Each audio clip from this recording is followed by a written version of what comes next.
नमस्कार।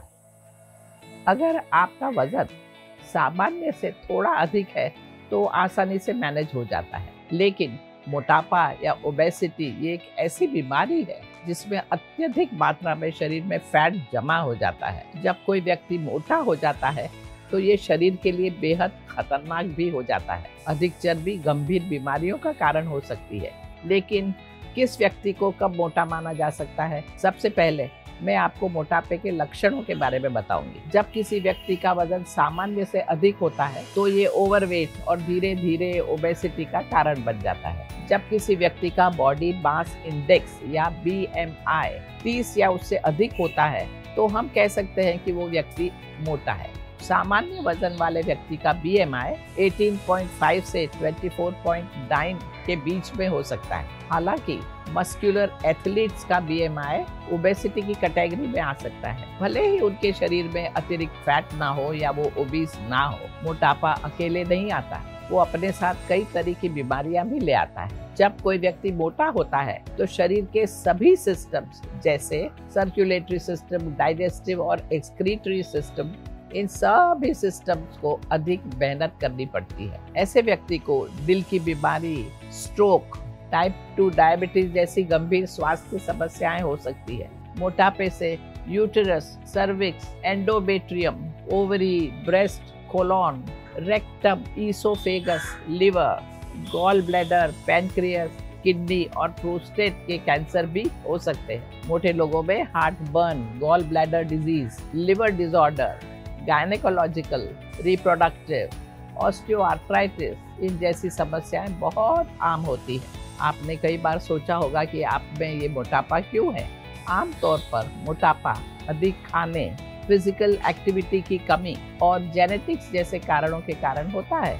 कुछ महिलाओं में PCOD, थायराइडिज्म, इन जैसे हार्मोनल डिसऑर्डर्स के कारण भी मोटापा हो सकता है। और मानसिक बीमारी की दवाइयों का साइड इफेक्ट भी मोटापा पैदा कर सकता है। अकेलापन, मेनोपॉज, डिप्रेशन, इन सब से गुजर रही महिलाएं भी खुशी और आनंद पाने के लिए इमोशनल ईटिंग करती है, जिससे मोटापा बढ़ सकता है। जेनेटिक्स की एक प्रमुख भूमिका है कि किसी का शरीर कितनी कुशलता से खाने को एनर्जी में कन्वर्ट कर सकता है, भूख को कंट्रोल कर सकता है या एक्सरसाइज के दौरान कैलोरी को बर्न कर सकता है। कभी कभी देखा गया है परिवार के ज्यादातर लोग मोटे होते हैं और इसका कारण जेनेटिक्स नहीं है, बल्कि जब परिवार के सभी लोग अस्वस्थ जीवन जीते हैं और खाने और एक्सरसाइज की आदतें समान रखते हैं तो वो ओबेसिटी की ओर जाते हैं। कुछ लोगों में मोटापा मेडिकल कारण से भी हो सकता है। मेडिकल प्रॉब्लम जैसे आर्थराइटिस आपकी एक्टिविटी को ही कम कर सकता है,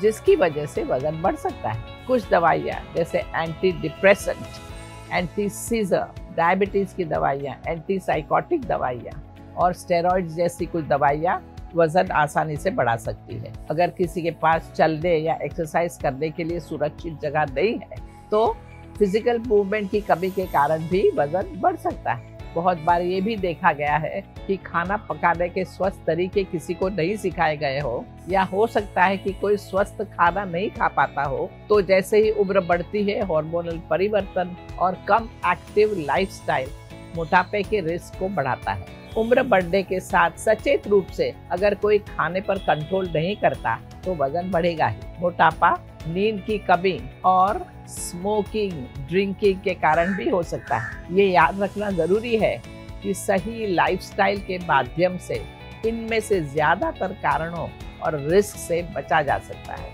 लोकप्रिय पॉपुलर वजन घटाने की दवाओं या मेथड्स, इनसे कभी कभी साइड इफेक्ट्स होने की रिस्क होती है। पेरियाट्रिक सर्जरी तभी की जाती है जब मोटापे के कारण कई स्वास्थ्य संबंधित मुश्किलें होती है। हर व्यक्ति को इस बात का ध्यान रखना चाहिए कि सर्जरी के बाद भी लाइफस्टाइल को मैनेज करना जरूरी है। हालांकि वजन का 5 से 10% वजन कम करने से भी मोटापे के साथ आने वाली बीमारियों में देरी हो सकती है या उन्हें रोका जा सकता है। आइए आज मैं आपको बताती हूँ कि आप योग से अपनी वेट को कैसे मैनेज कर सकते हैं। खैर, योग केवल आसन या प्राणायाम के बारे में नहीं है। योग एक संपूर्ण पैकेज है जो किसी भी व्यक्ति को लाइफस्टाइल के कुछ पहलू जैसे डाइट, एक्सरसाइज, मन की स्थिति आदि पर बारीकी से देखने के लिए प्रोत्साहित करता है। आहार, विहार, आचार और विचार, ये 4 योगिक कंसेप्ट्स के साथ व्यक्ति आसानी से अपनी लाइफस्टाइल में परिवर्तन कर सकता है। पहला देखते हैं आहार, भोजन, क्या खाना क्या न खाना। वजन कम करने में डाइट की 70% भूमिका होती है, इसीलिए जहाँ तक संभव हो सके सात्विक भोजन ही खाएं। दही और अन्य फर्मेंटेड फूड खाकर अपने पाचन में सुधार करें।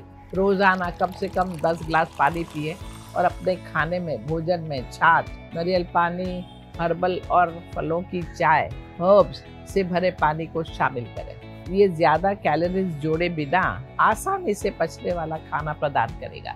जब आपके पास पर्याप्त मात्रा में फ्लूइड्स नहीं होते हैं तो आप महसूस कर सकते हैं कि आपको भूख तो लगी है, लेकिन आपको जो चाहिए वो केवल फ्लूइड्स या पानी है। फिर भी भूख लगे तो कुछ खा सकते हैं। केवल उतना ही खाएं जो आपकी भूख मिटाने के लिए जरूरी हो, जिससे आपका उचित कामकाज चलता रहे और आपका स्वास्थ्य भी ठीक रहे। याद रखिए, हमारा पेट केवल मुट्ठी के आकार का ही है। इसे आधा खाने से भरे, 1/4 पौष्टिक फ्लूइड से भरे और बाकी 1/4 हमारे गैसेस के लिए छोड़ दें। इससे हमारे खाने के मूवमेंट्स भी बहुत अच्छे हो जाएंगे। खाने को अच्छी तरह चबा कर खाएं, शांति से खाएं, जिससे अधिक खाने से बचा जा सकेगा। अपनी डाइट में डाइटरी फाइबर को बढ़ाएं, क्योंकि ये आपको अतिरिक्त कैलोरी के बिना भी भरा हुआ महसूस कराता है। ये आपके पेट में अधिक समय तक रहता है और कब्ज को रोकने में मदद करता है। बेहतर एब्सॉर्प्शन के लिए, भरा हुआ महसूस करने के लिए बार बार छोटे छोटे मील्स खाएं। जब आप लंबे समय के लिए गैप रखते हैं तो आप जब खाने बैठते हैं तब अधिक खा लेते हैं और वो अतिरिक्त खाना फैट के रूप में जमा हो जाता है।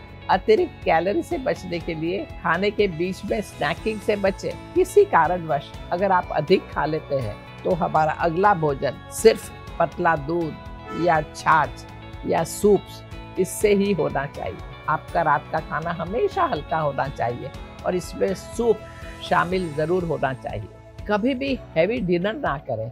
हैवी डिनर के बाद अगर आप सो जाएंगे तो इससे वजन बढ़ेगा। घर पर हमेशा कम कैलोरी वाले खाद्य पदार्थों को चुनें जो स्वस्थ हो। किसी भी पार्टी में जाने के पहले घर में नाश्ता या कुछ खा लें, फिर पार्टी में जाएं, जिससे आप अधिक वाला पार्टी फूड जो फैट से भरा हुआ है वो कम खाएंगे। वजन घटाने के लिए रिप्लेसमेंट पाउडर या आर्टिफिशियल सप्लीमेंट पर निर्भर ना रहें। ये तामसिक होते हैं और शरीर की नेगेटिव मनोदशा बढ़ाते हैं और एंटी इन्फ्लेमेटरी विटामिन प्रदान नहीं करते। जब आप इन सप्लीमेंट्स को लेना बंद करते हैं तो आप तेजी से वजन घटा सकते हैं। तो अब आप समझ ही गए होंगे कि ये मोटापे का सॉल्यूशन नहीं है। ऐसे खाद्य पदार्थ को बने वहां तक अवॉइड करें जो कैलोरी से भरपूर हो, जैसी तली हुई चीजें, स्वीट्स, चॉकलेट, स्वीटेड ड्रिंक्स।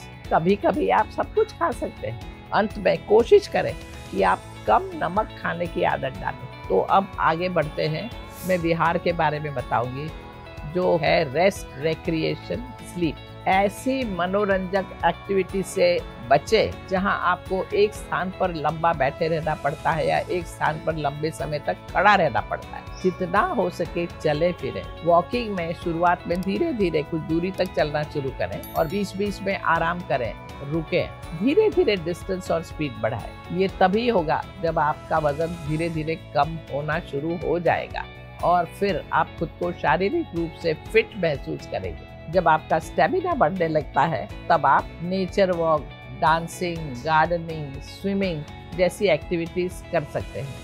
वजन कम करने के लिए एक महत्वपूर्ण चीज है और वो है अच्छी नींद। खराब नींद स्ट्रेस और मूडीनेस का कारण बन सकती है और जिससे आपको अधिक भूख लग सकती है। जब तनाव से हटने की बात आती है तब आप कुछ कॉन्शियस रिलैक्सेशन की तकनीक जैसे निष्पन्द भाव, दृढ़ासन, मकरासन या शवासन का अभ्यास कर सकते हैं। अगर आप अपनी पीठ के बल लेटने में कंफर्टेबल नहीं हैं तो बाजू पर लेट जाएं।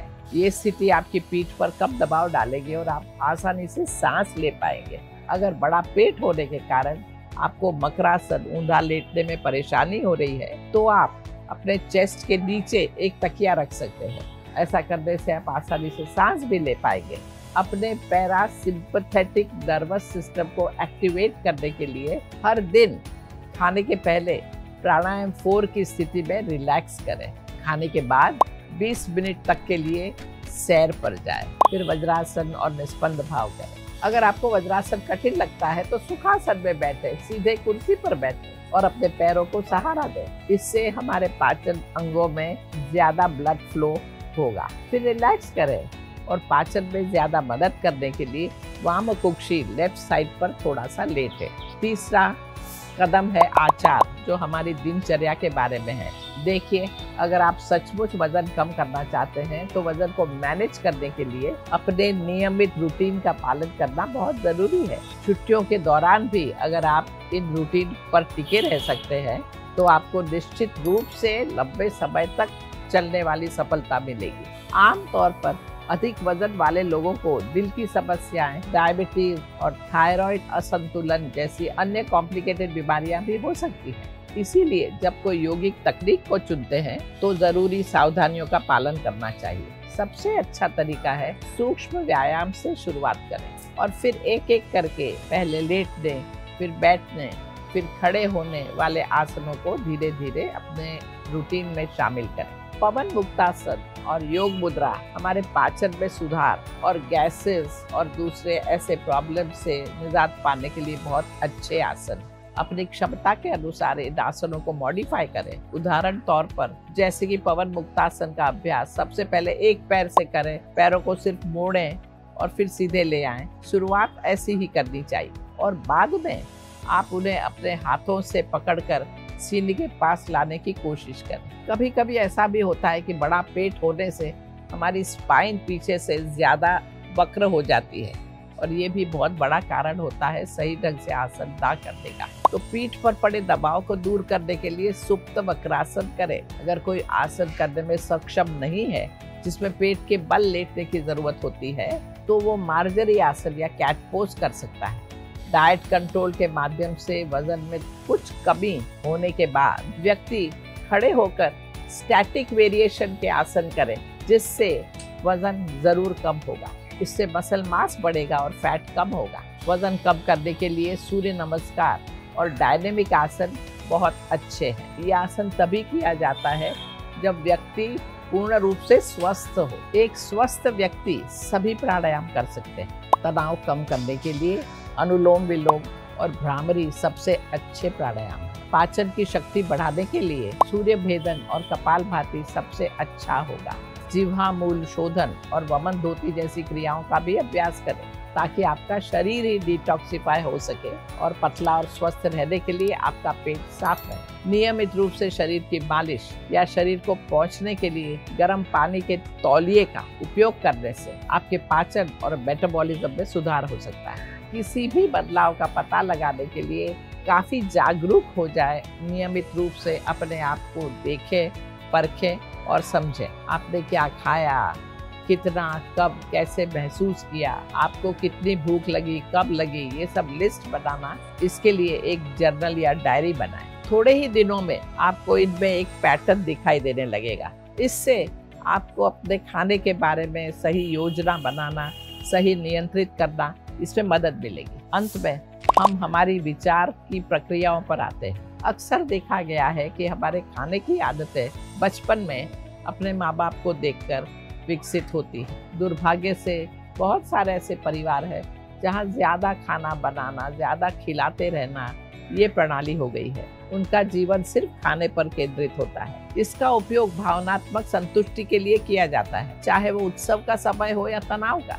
इतने पुराने पैटर्न्स को कैसे तोड़ा जाए? तप, स्वाध्याय और ईश्वर प्रणिधान के साथ क्रिया योग का अभ्यास करें। सेल्फ कंट्रोल बहुत जरूरी है और ऐसे खाने से बचें जो आपके लिए अच्छा नहीं है। स्वाध्याय में ये देखें कि किस तरह का खाना खाया और किस तरह का उसका असर अपने मन पर पड़ा है। तो ये जब ऑब्जर्व करना शुरू करेंगे तो अपने आप हम सही भोजन करने लगेंगे। ईश्वर प्रणिधान के लिए अपना सर्वोत्तम प्रयास करें, लेकिन ईश्वर को समर्पित करें। खाने से पहले एक छोटी सी प्रार्थना करें और धर्म भाव को विकसित करें। इससे ये समझदारी बढ़ती जाएगी कि खाना सिर्फ शरीर के पोषण के लिए है, न कि केवल स्वाद के लिए है। अक्सर देखा गया है कि वजन बढ़ना ये एक मनोदैहिक यानी कि साइकोसोमैटिक समस्या है। किसी को खुश करने के लिए खा लेना, भावनात्मक रूप से खा लेना, ये ना करें। इसके बारे में जागरूकता बढ़ाएं। जब भी कभी कोई भावुक महसूस करता है तो बेहतर है कि आप टहलने चले जाएं या ध्यान करें या किसी ऐसे व्यक्ति से बात करें जिस पर आपको पूर्ण भरोसा हो। क्या यह खाने से ज्यादा बेहतर नहीं है? वैसे याद रखिए कि जब कोई तनाव में होता है तो कोई भी खाना ठीक से पच नहीं पाता है। वो खाना टॉक्सिन्स में बदल जाता है जो वजन बढ़ाने की समस्या को और बढ़ा देता है। उच्च वास्तविकता में विश्वास रखें और अपने आप को वैसे ही स्वीकार करें जैसे आप हैं। पतले होने से ज्यादा जरूरी है फिट रहना, स्वस्थ रहना। जब आप अपने आप को जैसा है वैसा स्वीकार कर लेते हैं तो फिर आपकी छवि एक बहुत ही सकारात्मक हो जाती है। आप आनंद में ही रहना शुरू करते हैं और वो मदद करती है आपके वजन को घटाने में। टाइट और तंग कपड़ों में फिट होने के बजाय अपने शरीर के स्ट्रक्चर के अनुसार कपड़े पहने। जब कोई व्यक्ति आत्मविश्वासी होता है, दयालु होता है, तो वह यूं ही सुंदर होता है। ये किसी के साइज पर, मोटा दुबला, उस पर निर्भर नहीं करता। इसीलिए अपने अंतर्मन से जुड़ें और दूसरों की मदद करते रहें। ये आपके जीवन में अधिक प्यार करने वाले लोगों को आकर्षित करेगा और जीवन को आनंदमय बनाएगा। आहार, विहार, आचार और विचार, ये चारों कॉन्सेप्ट के साथ आज से ही आप जीवन बदलना शुरू करें। जब आप सकारात्मक परिणाम प्राप्त करना शुरू करते हैं तो इस यौगिक जीवन को जीवन भर अपने साथ जोड़ें, उसमें प्रतिबद्धता बनाएं। अपने शेष जीवन के लिए उत्कृष्ट स्वास्थ्य का आनंद लें। नमस्कार, शुभमस्तु।